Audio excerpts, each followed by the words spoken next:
warahmatullahi wabarakatuh.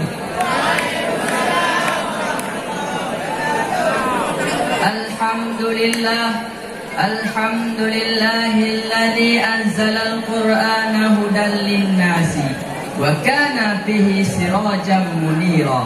Wassalatu wassalamu ala sayyidina Muhammadin wa ala alihi wa sahbihi ajma'in. Yang pertama-tama dan yang paling utama, marilah sama-sama kita memuja dan memuji Allah, yang mana oleh Allah yang telah menurunkan Al-Quran sebagai petunjuk bagi manusia, dan ada pada Al-Quran tersebut lampu penerang bagi segala aspek kehidupan manusia. Salawat bersenandungkan salam, marilah sama-sama kita sanjung sajikan kepada seorang insan pemimpin alam yang telah mengubah pola pikir manusia dari pola pikir limbah menjadi pola pikir berperaturan sebagaimana yang kita rasakan saat sekarang ini. Penghormatan saya yang setinggi-tingginya kepada walidi, ummi beserta keluarga, kepada Abira Isam beserta keluarga, terkhususnya kepada seluruh sidang pendengar ceramah yang dirahmati Allah. Ma'asyiral muslimin rahimakumullah. Napoleon, seorang orientalis berkebangsaan Prancis, mengatakan, "The principle of Quran with alone attacking can lead man to happiness." Al-Quran adalah prinsip dan satu-satunya kitab suci yang dapat menghantarkan manusia menuju kepulauan dan bahagia. Ungkapan tersebut hadirin memberi pesan kepada kita bahawa Al-Quran laksana lampu penerang hati telah menembus lika-liku perjuangan yang panjang membentang. Al-Quran laksana benteng yang kokoh dalam mengkonter tipuan dan godaan syaitan. Al-Quran laksana ajimat penyelamat dari kesesatan hidup.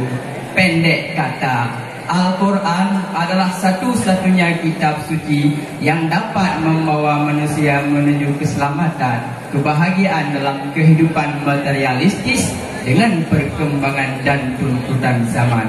Oleh karena itu, Rasulullah sallallahu alaihi wasallam bersabda, "Iqra'ul Qur'ana fa innahu ya'ti yaumal qiyamah syafi'an li ashabi." Bacalah dan kajilah Al-Quran karena ia akan datang pada hari kiamat sebagai penolong. Oleh karena itu hadirin, dalam rangka menjadikan Al-Quran sebagai petunjuk hidup, maka pada kesempatan yang singkat ini izinkan kepada kami untuk membahas fungsi Al-Quran dalam kehidupan dengan rujukan surah Yunus ayat 57. A'udzu billahi minasy syaithanir rajim. Bismillahirrahmanirrahim. Ya ayyuhan nasu qad ja'atkum mau'izatun min rabbikum wa shifaa'an lima fis suduri wa hudan wa rahmatan lil mu'minin. Shadaqallahul adzim. Artinya, wahai manusia, sesungguhnya telah datang kepadamu pelajaran dari Tuhanmu dan obat penyakit dalam dada dan petunjuk serta rahmat bagi orang-orang yang beriman. Hadirin, ayat tersebut menegaskan kepada kita bahawa sungguh-sungguh telah datang kepada manusia Al-Quran yang memberikan petunjuk kepada jalan yang lurus dan mengeluarkan manusia dari kesesatan. Lalu, apakah fungsi Al-Quran itu hadirin? Imam Ali As-Sabuni dalam kitab Sahfatut Tafsir berkenaan dengan ayat tersebut, beliau menjelaskan bahawa ada 4 fungsi diturunkannya Al-Quran. Yang pertama, mau'izatum mir rabbikum.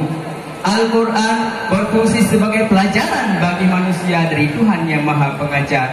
Berkaitan dengan hal tersebut, Imam Al-Ghazali dalam kitab Jawahir Al-Quran mengatakan, seluruh cabang ilmu pengetahuan, baik yang terdahulu maupun kemudian sekalian, baik yang telah kita ketahui maupun belum, semuanya bersumber dari Al-Quran. Sebagai buktinya, Al-Quran diturunkan dengan menggunakan bahasa Arab, telah mendorong lahirnya ilmu tata bahasa yang kita kenal dengan ilmu nahwu dan saraf.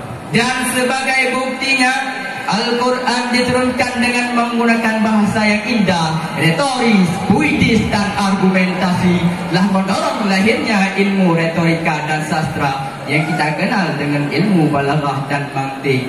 Dan sebagai buktinya, Al-Quran menceritakan tentang proses penciptaan manusia dan alam, dah mendorong lahirnya ilmu biologi. Dengan demikian hadirin, jelaslah bahawa seluruh ilmu pengetahuan itu bersumber dari Al-Quran.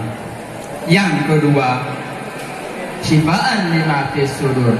Al-Quran berfungsi sebagai obat penyakit batin seperti syirik, ragu, dan bodoh.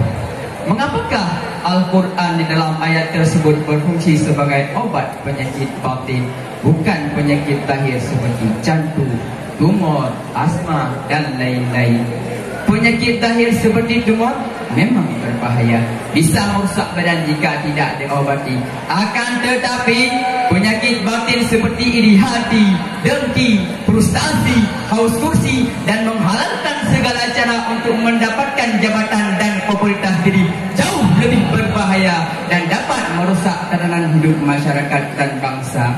Oleh karena itu, Al-Quran turun dengan memberikan perintah dan larangan, janji dan ancaman, serta memerintahkan kepada manusia untuk menaatinya, mengamalkan seluruh ajarannya. Dengan mengamalkan Al-Quran, seluruh penyakit batin akan habis terkikis dari diri kita.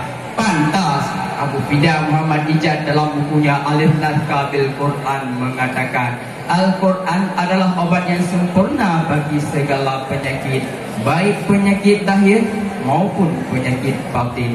Yang ketiga, huda. Al-Quran berfungsi sebagai petunjuk bagi manusia dari kesesatan.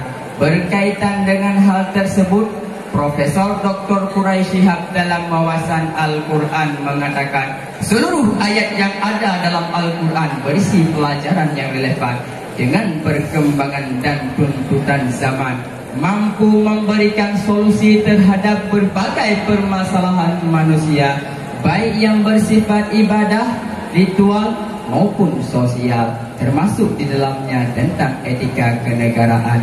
Oleh karena itu, apabila manusia sudah mampu menjadikan Al-Quran sebagai petunjuk hidup dan mengamalkannya dalam kehidupan keseharian, maka perilakunya dapat dipastikan tidak bertentangan dengan ajaran Tuhan dan tuntutan agama. Yang keempat, rahmatan lil mu'minin. Al-Quran berfungsi sebagai rahmat bagi insan yang beriman.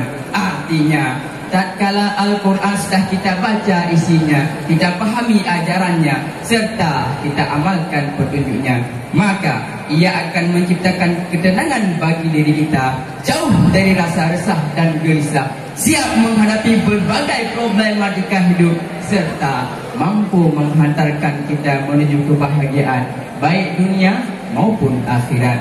Dengan demikian, uraian tersebut dapat disimpulkan bahwa Al-Quran merupakan kalam Allah yang berfungsi sebagai pelajaran bagi manusia, obat penyakit dalam dada, petunjuk dalam menghadapi problematika, dan rahmat dalam menggapai kebahagiaan, baik di dunia terlebih lagi di akhirat. Maka dalam rangka menjadikan Al-Quran sebagai petunjuk hidup, mari kita baca, pahami, renungkan, serta amalkan petunjuknya. Mudah-mudahan dengan cara ini kita mampu hidup bahagia, baik di lingkungan keluarga, masyarakat maupun negara. Amin ya rabbal alamin. Pantun Aceh mengatakan, keripik po pisang na disare, menyetape na dibanda, muakhirkan ulun laki, kadang nasalah baklun pegah haba. Wabillahi taufiq wal hidayah. Assalamualaikum warahmatullahi wabarakatuh.